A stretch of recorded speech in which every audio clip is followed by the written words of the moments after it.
Hello दोस्तों, नमस्कार। मैं हूं डॉक्टर दलवीर सिंह। आप देख रहे हैं यूट्यूब चैनल क्वेस्ट इंडिया। दोस्तों, आज जो बात करेंगे वो करेंगे हरियाणा कॉलेज कैडर के अंदर जो वैकेंसी आने वाली हैं उस वैकेंसी से संबंधित ना कुछ सर्विस रूल के अंदर चेंज किया गया है, अमेंडमेंट किया गया है और ये हुआ है 3 जनवरी 2024 को।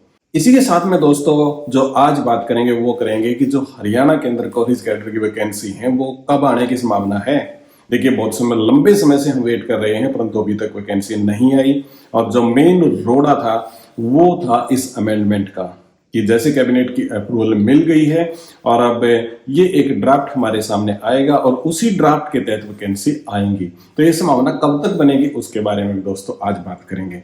तो मैं आपसे यही अपील करता हूं कि इस वीडियो को शुरू से आखिर तक जरूर देखिएगा और यदि आप पीएचडी में इंटरेस्टेड हैं या फिर आप किसी प्रकार से असिस्टेंट प्रोफेसर की वैकेंसी के लिए तलाश कर रहे हैं तो आप हमारे चैनल को फॉलो कर सकते हैं। इसी के साथ में एक व्हाट्सएप नंबर है हमारा 8818000113। आप उस पर मैसेज कर सकते हैं और उस पर जो भी क्वेरी आपकी है उसको डाल सकते हैं।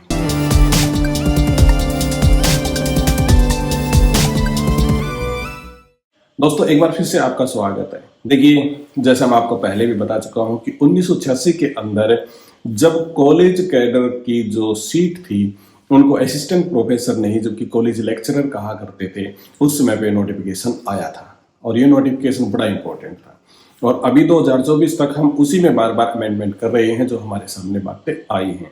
और ये नोटिफिकेशन आया था 11 अप्रैल 1986 को। परंतु हमारे जो काम की बात है वो यहाँ पे है कि कॉलेज लेक्चरर की एजुकेशन क्वालिफिकेशन क्या होगी और स्पष्ट शब्दों में यहाँ पे लिखा है कि good academic record with at least second class है। यानी कि यहाँ पे यदि मैं आपको इसको बड़ा करके थोड़ा सा दिखाऊं तो यहाँ देखिए कि good academic record with at least second class मतलब है कि फर्स्ट क्लास की यहाँ पे बात नहीं है, 55% की भी बात नहीं है। यहाँ पे जो 55% लिख रखा है ये assistant director of higher education से रिलेटेड है, परंतु कॉलेज कैडर की जो पोस्ट थी लेक्चरर की यहाँ पे सेकंड क्लास थी और मास्टर डिग्री या रिलेवेंट डिग्री बता रखी है। यानी कि 55% का क्राइटेरिया 1986 के सर्विस रूल के दौरान नहीं आया था और यही सर्विस रूल मैं आपको दिखा रहा हूँ। यदि स्टार्टिंग में हम जाएँ तो 11 अप्रैल 1986 को, जिसकी बार बार बात की जाती है और यहाँ पे मेंशन भी कर रखा है higher education college cadre group B service rule 1986। अब इसके साथ में जो अमेंडमेंट हुए हैं ना, मैं उसको भी दिखाता हूँ और वो भी हमें देखने और समझने चाहिए। यदि हम बात करें उसके बाद की तो ये है 5 अप्रैल 1994 को ये नोटिफिकेशन आया था और ये अमेंडमेंट था। अब यहाँ पे आप देखोगे ये अमेंड लिखा हुआ है Haryana education college cadre group B service rule 1986 के सर्विस रूल के अंदर ये अमेंडमेंट हुआ था 5 अप्रैल 1994 को। और यहाँ पे पहली बार आप देखोगे कॉलेज कैडर के दौरान good academic record with at least 55% marks यहाँ पे डाल दिए गए। यानी कि पहले जो सेकंड डिवीज़न की ही बात की जाती थी यानी कि 50% मार्क्स वाला अप्लाई कर सकता था, उसके बाद में 1994 के जो नोटिफिकेशन है उसमें 55% यहाँ पे मार्क्स रख दिए गए। तो एजुकेशन क्वालिफिकेशन यहाँ पे हो गई 55% है। दोस्तों, ये अमेंडमेंट है 11 मार्च 2010 का, ये नोटिफिकेशन आया था और इस नोटिफिकेशन के अंदर एक नई बात जोड़ दी गई थी और वो जोड़ दी गई थी नेट और स्लेट की। इससे पहले के 1986 की बात कर लें या फिर 1994 के अंदर जो अमेंडमेंट हुए थे उस समय तक नेट या स्लेट की मिनिमम क्वालिफिकेशन नहीं थी कॉलेज कैडर हरियाणा के अंदर। और ये पहली बार हुआ था कि 2010 का जो सर्विस रूल आया उसके अंदर अमेंडमेंट हुआ, उस अमेंडमेंट के दौरान ये बात जोड़ी गई थी। यहाँ पे आप देखोगे amend the Haryana education college cadre group B service rule 1986। इसके अंदर ये जोड़ा गया था NET SLET shall remain the minimum eligibility condition for recruitment and appointment as lecturer in college. इसके बाद में दोस्तों यदि आप देखोगे आप समझोगे तो 2016 के अंदर भी कुछ अमेंडमेंट आया था। आइए 2016 के अमेंडमेंट को भी देखते हैं। 2016 की यदि आप बात करेंगे तो 2016 को दोस्तों 26 फरवरी 2016 को ये अधिसूचना आई थी और इस अधिसूचना हरियाणा गवर्नमेंट गजट के अनुसार इस अधिसूचना में हिंदी और इंग्लिश दोनों का है। यहाँ पे थोड़ा सा आपको मैं बदलाव दिखाऊंगा और ये बदलाव क्या है यदि आप ध्यान से देखोगे तो आपको मतलब क्लियरली पता नहीं चलेगा। इसमें लिखा हुआ है नेशनल एलिजिबिलिटी टेस्ट यानी कि नेट कंपलसरी रहेगा, ये ठीक बात है। पीएचडी डिग्री को मिनिमम स्टैंडर्ड था 2009 का सेल बी एग्जाम्प्टेड, मतलब 2009 ने जिससे पीएचडी डिग्री की है 2009 के रेगुलेशन के अनुसार उसको एग्जाम्प्ट कर दिया गया था। मिनिमम एलिजिबिलिटी कंडीशन नेट और स्लेट 2009 के अनुसार, यानी कि 2009 के अनुसार आपने पीएचडी की है तो आप नेट की एलिजिबिलिटी से फ्री थे। परंतु बात ये करें कि 2016 में और 2010 के अंदर अमेंडमेंट क्या था, मैं 2010 का आपको दोबारा से दिखाता हूं।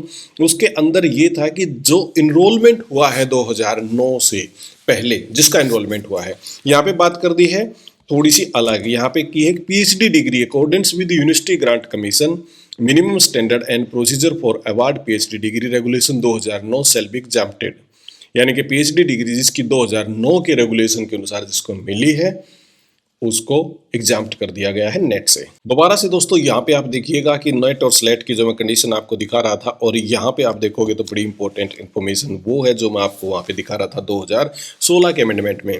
Provide further those candidates who have been enrolled for PhD up to 31 May 2009 shall be become eligible for the exemption, यानी कि 2010 के रूल में 2009 से पहले किसी का भी इनरोलमेंट हुआ है वो एग्जाम्प्ट कर दिया गया था। परंतु 2016 के अमेंडमेंट में क्या किया कि जिसको 2009 रेगुलेशन के अनुसार पीएचडी मिली है, यहाँ पे जो कंडीशन है इसको मेंटेन कर दिया और इसको इन्होंने हटा दिया। दोस्तों, जो कंप्यूटर स्क्रीन की रिकॉर्डिंग थी उसके माध्यम से आपने देख लिया कि 1986 से लेके 2016 तक कौन कौन से बदलाव हुए हैं। देखिए, 1994 की बात कर लें, 2010 की बात कर लें, 2016 की बात कर लें, इनके अंदर धीरे धीरे बदलाव आए हैं। परंतु हमारी जो मेन समस्या है वो 2024 है कि 2024 के अंदर ऐसे कौन से बदलाव कर दिए हैं जो समझ से परे हैं। मतलब जनरली हम इसको समझने की कोशिश करें तो कुछ हमारे साथी तो ये भी कह रहे हैं कि बदलाव कुछ नहीं हुआ, ये सारी चीजें तो पहले भी थी। परंतु अभी की बात करें तो इसके अंदर कुछ क्लैरिफिकेशन हुआ है, क्लैरिफाई हुआ है मैटर, और उस क्लैरिफिकेशन की ही आज हम बात कर रहे हैं। और ये मोटे तौर पे देखा जाए तो सर्विस रूल के अंदर जो अमेंडमेंट हुआ है वो 5 बड़े नोटिसेबल अमेंडमेंट हैं। तो उन 5 अमेंडमेंट को आइए समझते हैं बारी बारी। सबसे पहली बात करें, सबसे पहली बात यह है कि 55% के गुड एकेडमिक रिकॉर्ड को अच्छे तरीके से डिफाइन किया गया है, हर थोड़ा सा इसके अंदर बदलाव किया गया है। अब ये 55% का गुड एकेडमिक रिकॉर्ड पहले भी था, परंतु अब इसके अंदर क्या बदलाव है उसको समझिए। पहले जो बात करें 2016 की, उसमें गुड एकेडमिक रिकॉर्ड था, उसमें पोस्ट ग्रेजुएशन को अलग से दिखाया गया था, बाकी 3 डिग्री या 3 सर्टिफिकेट की बात की गई थी, उससे गुड एकेडमिक रिकॉर्ड निकालने की कोशिश की गई थी। परंतु अब की बार 2024 के अंदर 4 डिग्री मानी गई, यानी उनके 4 सर्टिफिकेट आपके मान लिए गए। डिग्री तो 2 है हमारे पास, पोस्ट ग्रेजुएशन, ग्रेजुएशन, फिर +2 और 10वीं, 4 प्रकार के सर्टिफिकेट हमारे पास हैं। और गुड एकेडमिक रिकॉर्ड के अनुसार ये कहा गया है कि इनमें से 2 में, किसी 2 में आपके पास 55% मार्क्स हों तो गुड एकेडमिक रिकॉर्ड में आप एलिजिबल रहेंगे। यदि आपके 55% नहीं हैं तो फिर पोस्ट ग्रेजुएशन में आपके 55% या फिर आप रिजर्वेशन के अंदर है तो 50%। इसके अलावा 2 और में, यानी कि 2 सर्टिफिकेट में और आपके 50% मार्क्स होने चाहिए। जैसे ग्रेजुएशन के अंदर मान लिया 50% हैं, 10वीं या +2 के अंदर आपके 50% मार्क्स हैं और पोस्ट ग्रेजुएशन की तो आपकी एलिजिबिलिटी है ही, तब आप गुड एकेडमिक रिकॉर्ड के अंदर एलिजिबल होंगे। तो यानी कि गुड एकेडमिक रिकॉर्ड को डिफाइन किया गया है। और इसी गुड एकेडमिक रिकॉर्ड को जोड़ के चलें दूसरे पॉइंट से भी। ये दूसरा पॉइंट कौन सा है, दूसरे पॉइंट को समझिएगा। दूसरे पॉइंट के अंदर 5% का बेनिफिट दिया गया है जो कैंडिडेट रिजर्वेशन के अंदर आते हैं, जैसे शेड्यूल कास्ट में, ओबीसी में या पीडब्ल्यूडी में, इन सब को 5% का फायदा दिया गया है। फॉर एग्जाम्पल 55% की कंडीशन है पोस्ट ग्रेजुएशन की तो 50%, और ग्रेजुएशन की बात करें तो 55% से 50%। इस प्रकार से दोनों के अंदर रिलैक्सेशन दिया गया है। परंतु आप ये बताइए, क्या पहले ये नहीं था? पहले था, परंतु उसमें अंतर था। पहले यदि बात करें 2016 के अमेंडमेंट के अनुसार, उस समय पे सभी को 55% की कंडीशन पार करनी थी जो पोस्ट ग्रेजुएशन में थी। और ग्रेजुएशन की बात करें तो उसके अंदर भी 5% का रिलैक्सेशन अब दे दिया गया है, यानी कि जो रिजर्वेशन के अंदर आता है उसका गुड एकेडमिक रिकॉर्ड 50% 2 सर्टिफिकेट में होगा तो उनका क्लियर हो गया, और जो नॉन रिजर्वेशन के अंदर है उनका एक में 55% और 2 में 50% का गुड एकेडमिक रिकॉर्ड बन गया। अब बात ये कह सकते हैं कि रिजर्वेशन में 5% का बेनिफिट सीधा ग्रेजुएशन और पोस्ट ग्रेजुएशन दोनों में दे दिया गया है। तीसरा इंपॉर्टेंट पॉइंट ये है कि जो 55% यानी कि 55% की जो कंडीशन है, इस कंडीशन में किसी प्रकार की ग्रेस मार्क्स नहीं चलेगी, और जो रिजर्वेशन के अंदर है उनके 50% हैं, तो किसी भी प्रकार के उसके अंदर ग्रेस मार्क्स की गुंजाइश नहीं है, यानी कि राउंड फिगर बिल्कुल भी नहीं चलेगा। आपके 50% रिजर्वेशन में और 55% नॉन रिजर्वेशन में मार्क्स पूरे होने चाहिए। तो ये बात यहाँ पे क्लियर की गई है। फोर्थ पॉइंट है दोस्तों, वो है नेट से रिलेटेड। नेट या स्लेट या सेट की एलिजिबिलिटी है जो, और 2009 का नॉर्म्स है जिसके तहत पीएचडी कैंडिडेट को नेट की छूट दी गई है।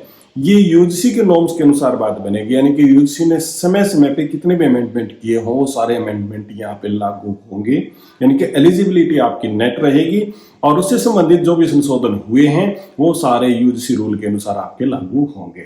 दोस्तों लास्ट बट नॉट लीस्ट, यानी कि 5वां पॉइंट बड़ा इंपॉर्टेंट, वो क्या है कि एपीआई स्कोर के जो मार्क्स काउंट होते थे आपके इंटरव्यू वगैरह में, टेस्ट के बाद में, अब एपीआई स्कोर को बिल्कुल हटा दिया गया है।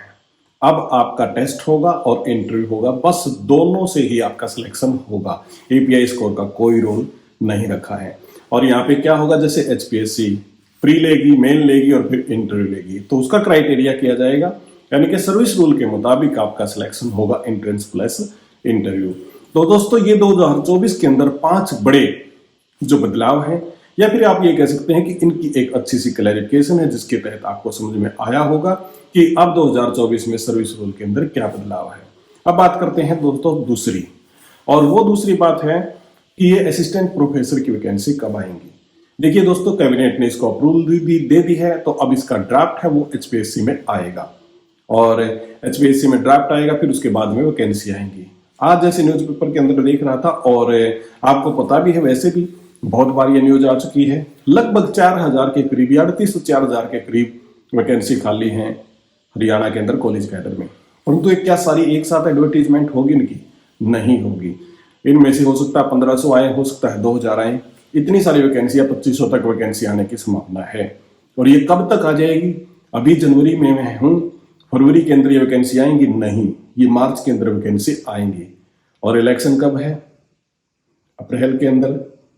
तो यानी कि आचार संहिता से कुछ दिन पहले ही ये वैकेंसी आने की संभावना बनती है। और जो ये प्रोसेस है 3 जनवरी 2024 में जो कैबिनेट की अप्रूवल मिली है, इसके बाद भी सारा कुछ तैयार करने में 1.5 महीना और 2 महीने लगेंगे। तो दोस्तों आप ये समझ के चलें कि मार्च महीने के स्टार्टिंग में, लगभग स्टार्टिंग में या मिड में ये वैकेंसी आने की संभावना है। और आप अपनी तैयारी को कंटिन्यू रखिएगा।